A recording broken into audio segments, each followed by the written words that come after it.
Good afternoon, everyone. And thank you for joining us on the podcast today. I have a very special guest. Her name is Suzanne Cavanaugh. Suzanne is a graduate of Wake Forest Law School. She's also a certified divorce financial analyst, and she is also collaboratively trained. I She am. also she also had the pleasure of cross-examining me while I was on the stand, testifying as a certified divorce financial analyst in a case that we had together while she was, what, 9 months pregnant? Yeah. I think I was actively contracting during that cross, so Yeah. it I was mean, I think fun. he, I think you had the baby like 2 or 3 days after that trial. I Um, did. so Suzanne is an experienced litigator, and one of the things that I thought might be fun for us to talk about today is kind of the intersect between certified divorce financial analysts and attorneys, and kind of what are the barriers to us working together more often, and Mhm. the challenges, and then what are the opportunities, because I think that there's a lot of certified divorce financial analysts out there that don't necessarily know how to work with attorneys, and they want to get more CDFA work, um, and really don't know how to make that happen, or kind of what are the challenges and the barriers that you have seen to that relationship. Sure. So I think a lot of people are ignorant to what a CDFA is or does. And so a lot of attorneys think either I need to do this on my own or with my client, or I need to hire a CPA to do a full blown forensic workup. And I don't think that they realize that there's middle ground and that there's people who can come in and do kind of like insular packages of material for different parts of litigation. Like, I don't need a CPA to come in and help, run tax calculations to figure out what somebody's net income is. But a lot of attorneys don't know that. And so they're like, well, I either have to take averages off a pay stub and do it myself, or pay a $10,000 retainer and get on the waiting list to get one of the heavy hitters that we have here in town to get involved on something that's really not that difficult, and that you could hire a CDFA to, come in and swoop in and just do that part and then get out if you don't need them for anything else. What is the benefit of having a CDFA that can testify for you in a hearing or a trial versus Well, having your client do it? oh my goodness. Well, I think as attorneys, we've all had clients who you prep, you talk about stuff, and then they get up on the stand and they just say like the wildest stuff.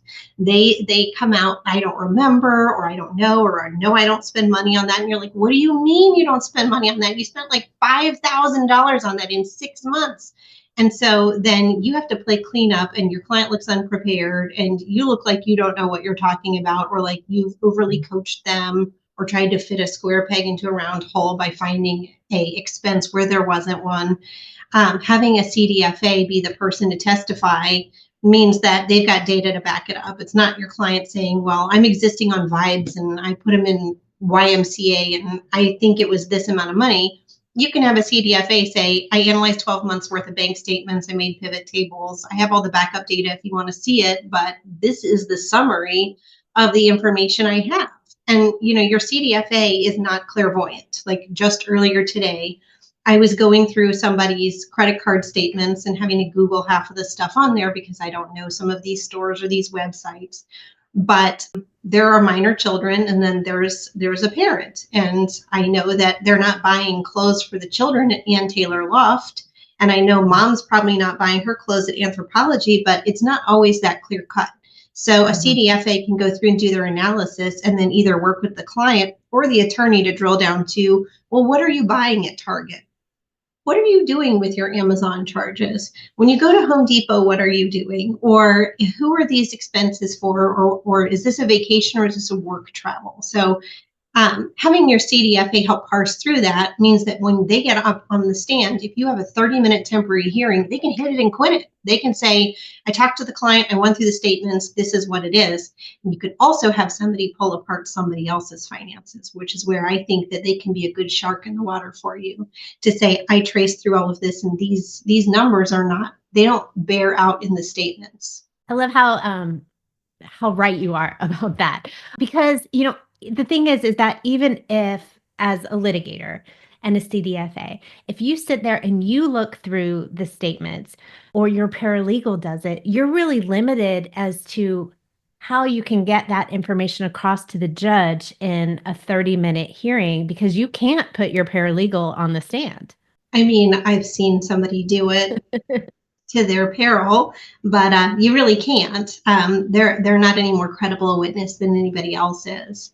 And even if you sit with your client and try to say, well, here's how the IRS tax tables work, and here's the maximum amount of money that can be used when you're figuring out what this contribution is, or here's the maximum that you can contribute to a 401k, but we're going to add that back in, to try to coach them how to explain that on the stand.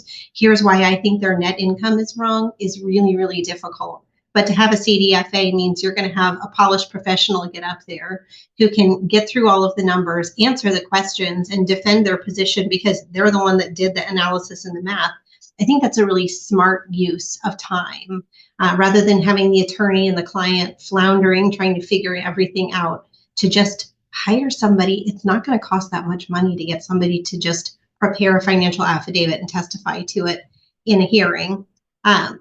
Sort of on topic, I recently heard about a case that was heard in a nearby county where for a temporary child support and PSS hearing, they hired a CPA, and then they had was it $60,000 in attorney's fees they requested for a temporary hearing, which is bananas to me, Wow. because if they could just use a CDFA, they Yeah. wouldn't have had to pay so much for their expert, because it shouldn't have cost that much. But it was a big firm with a big retainer, and then the whole shebang of, your principal person, your underlings, and all of that other stuff. You can hire one person to do that work for so much cheaper.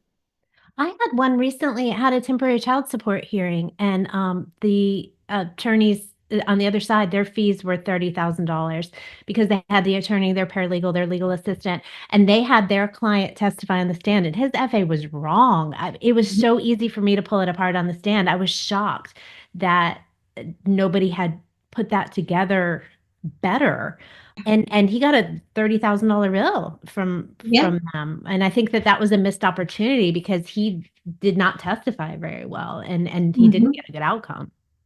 I think it's easy as attorneys for us to be so confident in our facts and our own work product that we forget the human element of Mm. how hard it is to be on the stand and testify. Yeah. Even as a professional, you get up there and you're ready to rock, and then they ask a question, and you're like, I have no thoughts in my brain. But so our clients who've never been in a courtroom half the time, never seen a judge half the time, who I've drew out what the courtroom looks like on paper the day before so they even knew what they were walking into. They're terrified. And then you're asking them, well, how much did you spend on this? And how did you come to this number? And they're like, I have no idea anymore. So then they can say unpredictable things.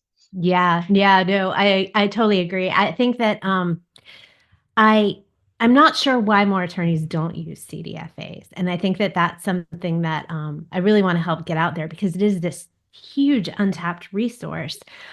But also, I think that there's some misconceptions about CDFAs out there. I know personally, when I started, the whole reason I became a CDFA was I was working on a case where there was a financial expert, and Mhm. I I didn't like their numbers. I thought their numbers were wrong. After getting a little more into it and learning a little bit more, I was very naive at the time that, there are scenarios that you can produce. And I think, as we all get a little bit better at interpreting financial data and working together with the professionals on our case, there's less and less opportunity for that to happen. I completely agree. It is so easy to manipulate data if you don't know what you're looking for. And when you do know what you're looking for, it is so easy to rip apart what somebody's done if they're trying to obfuscate or make something appear to be wildly different than what it is. But I agree, it's an untapped resource. And I honestly think part of it is because they just don't know we exist. Yeah. How would you say that being a CDFA has becoming CDFA? Because you're a recent CDFA. You've been a CDFA Yep. for a year? Yeah, just about a year. Yeah. So how has that changed your practice as a family law attorney, and having that additional financial resources and training, and how has that impacted you? It has made it, I look back at my pre-CDFA years and think, wow, there's a lot of stuff I probably would have done a little bit differently if I had a better handle on tax ramifications or capital gains, or, just there's missed opportunities. Like, if the marital estate doesn't really have anything liquid and the only thing that's going to change hands is retirement money, before I took the training, I just thought, well, tough tootsies. I guess you'll get your retirement money and you can cash it out at a penalty.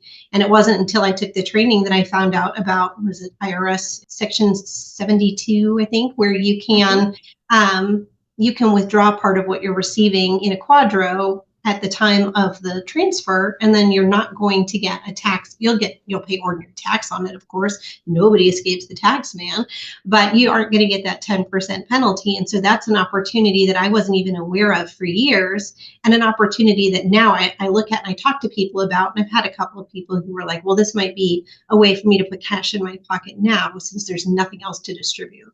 Yeah. I had a case today where it amazes me how much there is to know and how much there is to learn and how much better of an attorney you can be when you involve CDFAs in advising your clients. I met with some CDFAs today with my client. We ran some Monte Carlo simulations, and she's going to get such a better outcome.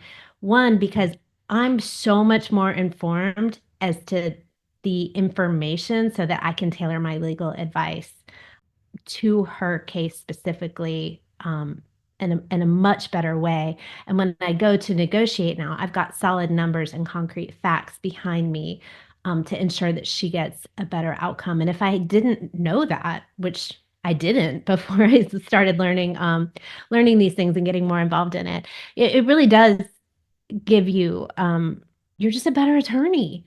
I'm a better attorney.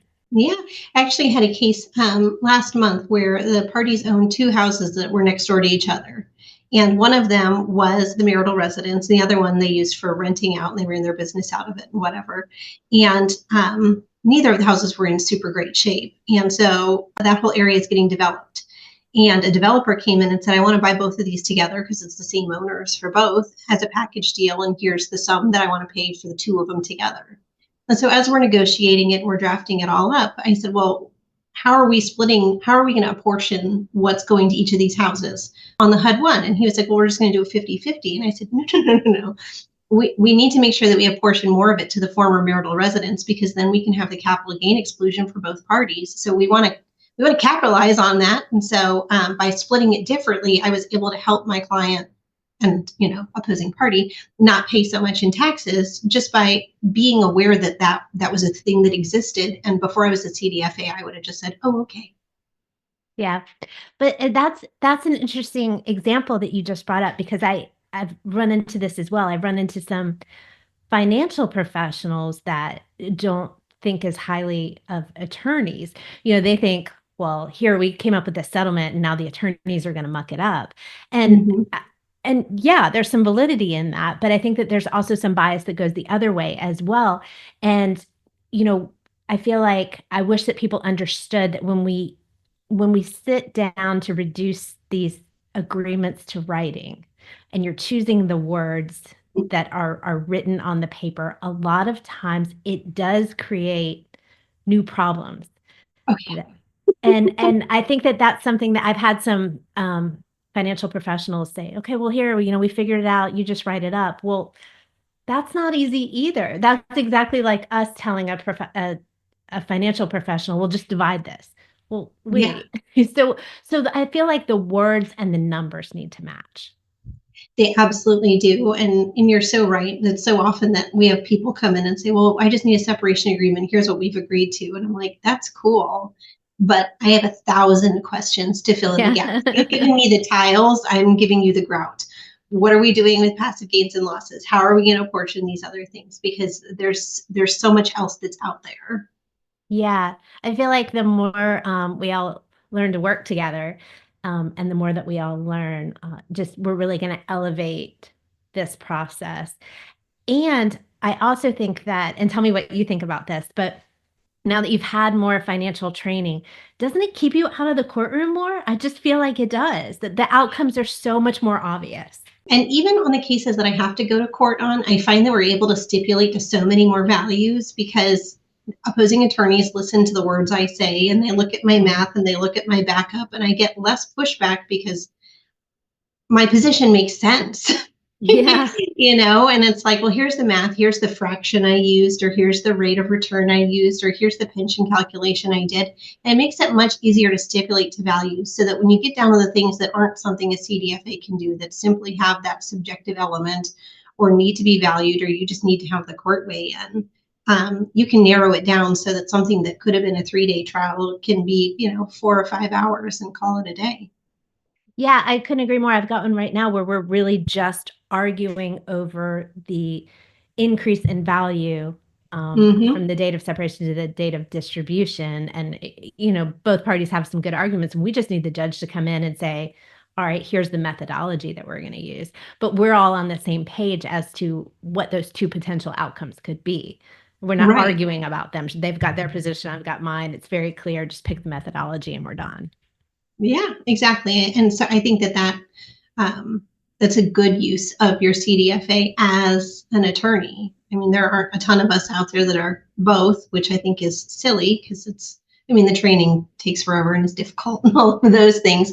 But I feel like when you have a CDFA and an attorney that are the same person, you're kind of getting more bang for your buck. I'm not having to hire somebody on the outside to help my client understand the tax ramifications or what their financial future is going to look like.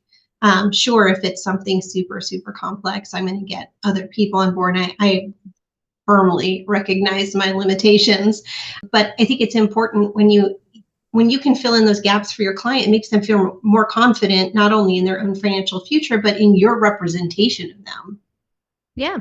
If you were had any advice for CDFAs out there about how they can network with attorneys or how they can get hired by attorneys to do some of this work that you and I both completely agree is out there and makes so much more sense to hire them to do these certain things, what would you tell someone? Reach out to the office and see if you can grab a lunch. Say, I'll come in, let me bring some coffees, and just explain what you do. And there are so many other attorneys I know that when I got my CDFA, they were like, I don't even know what that is.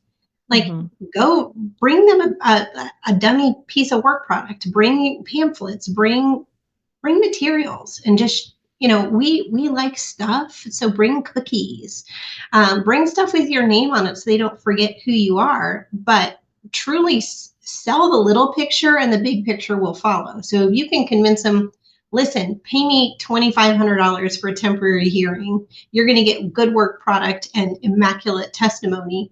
The next time they need something a little bit bigger, they're going to think of you. Or if they need Hmm. something else in that case, they're going to think of you. So start small. Don't come in and say, well, I can do a full forensic breakdown of this entire case. Maybe they don't need that, but a lot of these cases have temporary hearings. And to me, that's a good foot in the door and a really good investment for the attorney and the client, and a good way for you to get known. Get FaceTime, get the judges knowing you, get arbitrators to know you. There are circumstances where an arbitrator can appoint their own expert to help them, or where the judge can appoint an expert. Get FaceTime with all of these people by starting small. I could not agree more. I think that's really, really good advice. All right. Well, thank you so much for talking to me today. I really appreciate your time. And I think this has Absolutely. been really valuable information that our community will If you'd like appreciate. to learn more about today's guest, Suzanne Cavanaugh, she can be found at Cavanaugh, Hamrick, and McCarthy in Charlotte, North Carolina. Their website is cltfamilylaw.com. And don't forget to sign up for our 2025 IDFA conference, which is going to be held in Denver, Colorado this year. And we've got some amazing speakers and tons of wonderful content. The link below will take you to the registration. You can find out more. Thanks. Bye.